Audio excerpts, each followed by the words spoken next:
सच्चिदानंद रूपाय विश्वोत्पत्त्यादि Hathaway तापत्रय विनाशाय श्रीकृष्णाय वयं नुमः।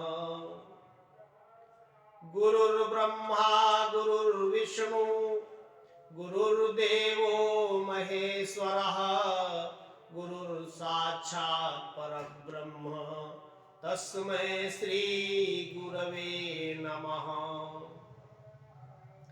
सदाशिव समारंभां शंकराचार्य मध्यमाम् अस्मदाचार्य पर्यन्तां वंदे गुरु परंपराम्। अगर कोई भक्त भगवान नाम का उच्चारण करता है, भगवान के नाम का जप करता है, तो उसके ऊपर किसी प्रकार की भी विपत्तियां विपदाएं नहीं आ सकती हैं।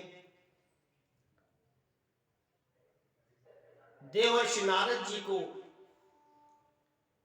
उनके ज्येष्ठ भ्राता दक्ष ने श्राप दे दिया था कि आज के बाद तुम कभी भी किसी स्थान पर 2 घटी से ज्यादा नहीं रुक सकते।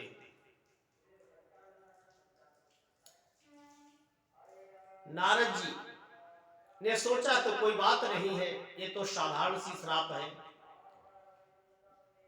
किंतु अब जब वो घटित होने लगी तो ये जिधर कहीं जाते कोई भी इनका स्वागत करने के लिए सोचता, इनके निमित्त अगर कहीं भोजन प्रसाद की व्यवस्था करता, 2 घटी हो जाती, ये उठ के चल देते। अब इनसे इनके भक्त भी अप्रसन्न रहने लगे कि देवर्षि जी तो प्रथम तो तैयार होते हैं भोग प्रसाद के लिए, और जब हम तैयार कर पाते हैं उठ के चल देते हैं। कहीं बैठे सत्संग कथा हो रहा है और 2 घटी के बाद उठ के चल दिए। सभी भक्त इनसे परेशान रहने लगे, ये भी बहुत परेशान हुए। मन में विचार आया कि अब चल करके कहीं हिमालय की गुफाओं कंदराओं में जीवन व्यतीत करते हैं, अब यहां अच्छा नहीं लगता है। विचार करते करते हिमालय की तरफ चल दिए और वहां पहुंच करके क्या देखते हैं, श्री रामचरितमानस में बाबा गोस्वामी तुलसीदास जी ने लिखा है कि हिमगिरी गुहा एक अति पावनी वह समीप सुरसरी सुहावनी आश्रम एक पुनीत सुहावा देखी देव ऋषि मनयति भावा। एक परम पवित्र इनको आश्रम दिखाई पड़ा और एक उस हिमालय में बहुत अच्छी सुंदर इनको गुफा दिखाई दी। उसके समीप ही देव नदी गंगा जी प्रवाहित हो रही थी। बड़ा ही इनको उत्तम लगा कि गंगा जी भी प्रवाहित हो रही है, गुफा भी है और सुंदर वाटिकाओं से ही आश्रम भी बना हुआ है, क्यों न थोड़ा यहां पर विश्राम कर लिया जाए। रुक गए और रुक करके गंगा जी में स्नान किया, जलपान किया और उसके उपरांत आश्रम में जाकर के बैठ गए। और वहां पर बैठने पर इनको भगवान का स्मरण हो आया और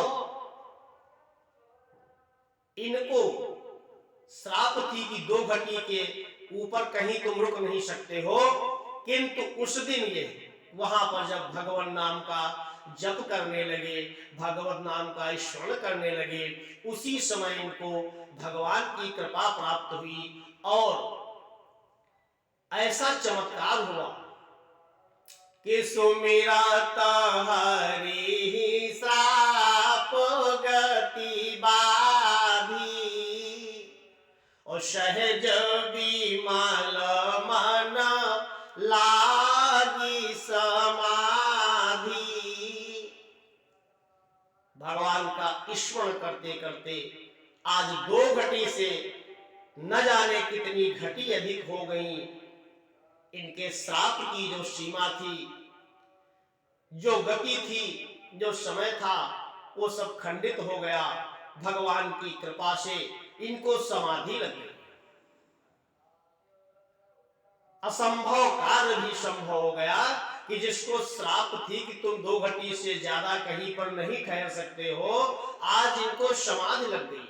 अर्थात हजारों घटी से ऊपर भी इनका समय हो गया और ये भगवान का स्मरण करते रहे, भगवान नाम का जप करते रहे, धीरे धीरे भगवान में लीन हो गए।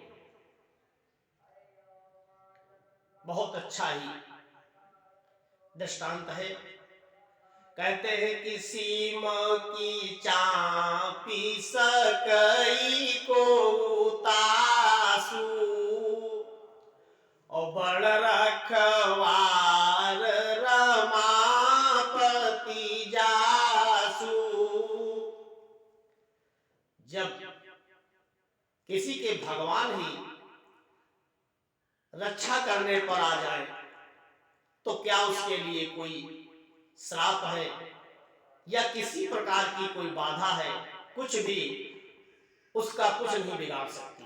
सीम की चाप सकै को तासू बड़ रखवार रमापति जासू। आज इनके श्री लक्ष्मी निवास भगवान श्री हरि जी रक्षा कर रहे हैं, क्योंकि ये भगवान नाम का स्मरण कर रहे हैं और भगवान नाम के स्मरण में इतनी सामर्थ्य है कि सभी प्रकार की बाधाओं को खंडित कर देती है। इतनी बड़ी समाधि लग गई, इतना बड़ा इनका ध्यान लग गया कि आज यह स्थिति हुई कि इनके तेज की, तप से जो तेज निकलता है वो समस्त 14 भुवनों में फैलने लगा। और यह हुआ कि तप बल देखी सुरेश डेराना, काम ही बोली की निसन माना। देवराज इंद्र भयभीत हो गए कि इतना घनघोर तप पृथ्वी लोक में कौन कर रहा है? शायद हमारा वो सिंहासन तो नहीं लेना चाहता है, इंद्र पद तो नहीं चाह रहा है। भयभीत हो गए, अपने मित्र कामदेव का आवाहन किया, बुलाया और उनको समझा करके कहा, हे मित्र, देखिए पृथ्वी लोक पर कोई ऐसा तप कर रहा है, हमें प्रतीत होता है कि वो शायद हमारा राज सिंहासन चाह रहा है, इसलिए मुझे बहुत डर लग रहा है। तुम हे मित्र कामदेव अपने सहयोगियों के साथ पृथ्वी लोक पर जाओ और जो भी ऐसा तप कर रहा है उसके तप को खंडित कर दो। सहित सहाय जाहु मम हेतु, मेरे लिए तुम अपने सभी सहायकों को लेकर के जाओ और उस जो भी ऐसा घनघोर तप कर रहा है उसके तप को नष्ट कर दो, जिससे मेरा सिंहासन सुरक्षित रहे। इधर देवर्षि नारद जी का तप उत्तरोत्तर बढ़ता जा रहा है, श्राप समाप्त हो गई, श्राप की गति बाधित हो गई। बड़े ही कृपालु भगवान हैं जो उनके नाम का स्मरण करता है, जप करता है, ध्यान करता है, समस्त प्रकार की बाधाएं उसकी कट जाती हैं, किसी प्रकार का कहीं पर भी उसको कोई क्लेश नहीं रहता है। देखिए श्राप जैसी भी जो नारद जी को मिली थी वो भी खंडित हो गई।